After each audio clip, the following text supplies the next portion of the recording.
अरे 11 बज गई, खाना वाना लैबू की नहीं? ऐसन है ना, हई दलिया बनावे में हमारे चेहरा पर 12 बज गई। हई लेके पिय। मतलब कि कुछ ना बनल है ना बनी। आँख करिया के भइला कजराटा बनाइब नाही खाना जरा के सरसाटा।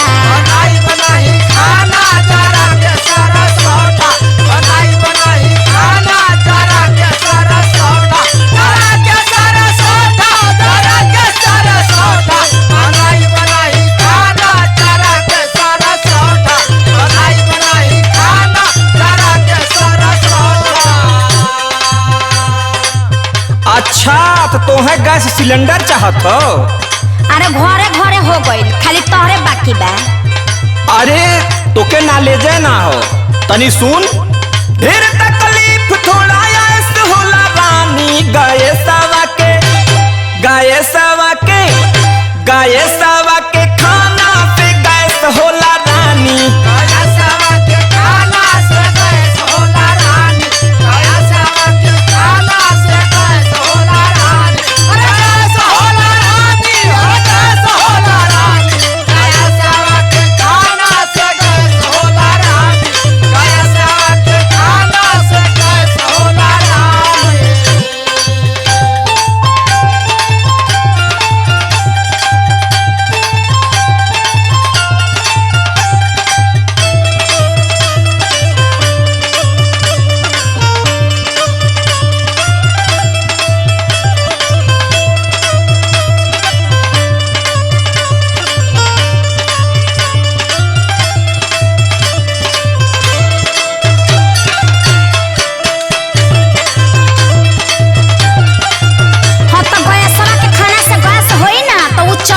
लेकिन हई गोबर के खाना खा खा के ना तार दिमाग भी गोबरे हो गइल बा।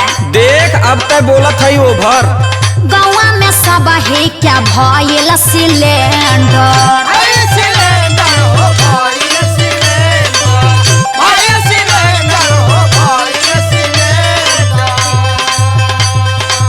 तू ही बिना बात के बनाबे ला बवंडर।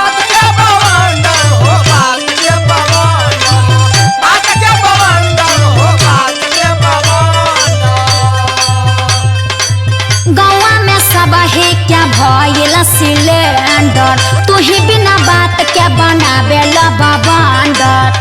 हमें फुसला बेला लगाई के मुखटा बनाइब नाही खाना जरा के सरसाटा।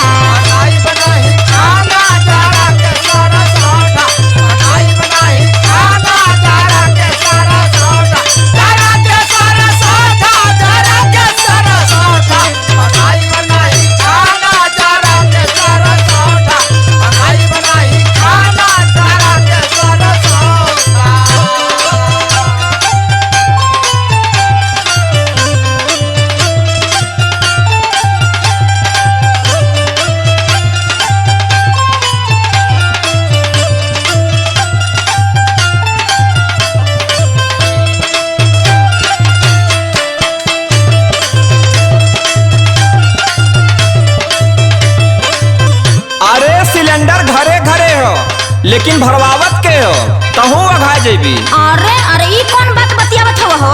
कुकर के खाना में पैबू ना टेस्ट हो।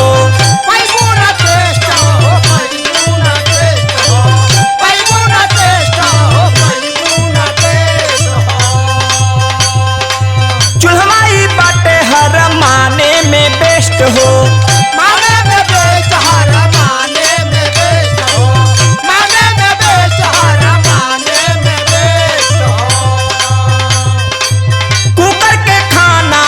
पैबू ना टेस्ट हो, चूल्हाई बाटे हर माने में बेस्ट हो।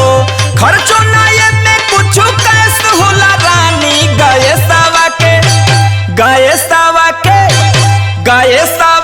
खाना से गैस होला रानी।